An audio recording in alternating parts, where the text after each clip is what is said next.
আগামী নির্বাচন সামনে রেখে ব্যস্ত সময় পার করছে বাংলাদেশ জাতীয়তাবাদী দল বিএনপি। বিশেষ করে প্রার্থী বাছাই দলটির জন্য মূল চ্যালেঞ্জ।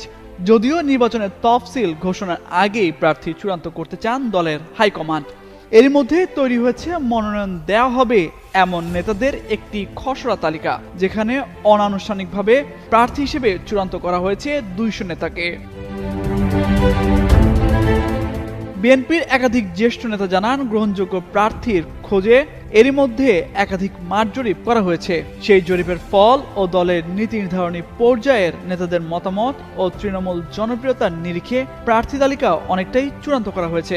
এর মধ্যে 50টির মতো আসনে প্রার্থী যাচাই বাছাই করা হচ্ছে।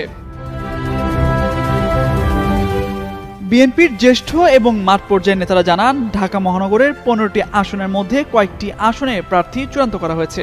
এর মধ্যে ঢাকা 4 আসনে ঢাকা মহানগর দক্ষিণ বিএনপির সদস্য সচিব তানভীর আহমেদ রবিন, ঢাকা 8 আসনে মির্জা আব্বাস, ঢাকা 13 আসনে সমমনা দল এনডিএম চেয়ারম্যান ববি হাজ্জাজ, ঢাকা 16 আসনে ঢাকা মহানগর উত্তর বিএনপির আহ্বায়ক আমিনুল হক, ঢাকা 17 আসনে সমমনা দল BJP chairman barrister Andaleeb Rahman পার্থকে চূড়ান্ত বার্তা দেওয়া হয়েছে।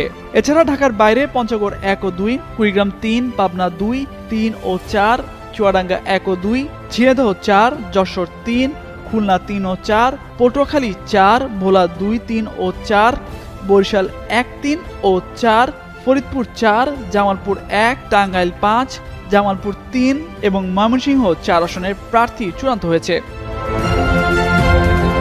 এই নেতারা জানান, সবুজ সংকেত পাওয়া এই প্রার্থীদের নির্বাচনের প্রস্তুতি নেওয়ার জন্য বলছেন দলের ভারপ্রাপ্ত চেয়ারম্যান তারেক রহমান। যেসব এলাকায় কোন্দল আছে, মনোনয়ন প্রত্যাশীদের মধ্যে বিভাজন আছে, সেসব এলাকার প্রার্থীদের স্কাইপে সংযুক্ত করে দলের নির্দেশনা মেনে চলার জন্য নির্দেশ দিচ্ছেন তিনি।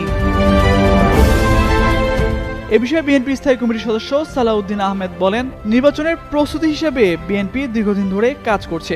এর মধ্যে মাঠ জরিপ, তৃণমূল নেতাকর্মীদের মতামত সংগ্রহ সহ কয়েক ধরনের উদ্যোগ নেওয়া হয়েছে। এইসব প্রক্রিয়ায় যে প্রার্থী এগিয়ে থাকছেন তাকে দল মনোনয়ন দেবে, তবে এখনই সবকিছু চূড়ান্ত হয়ে যায়নি।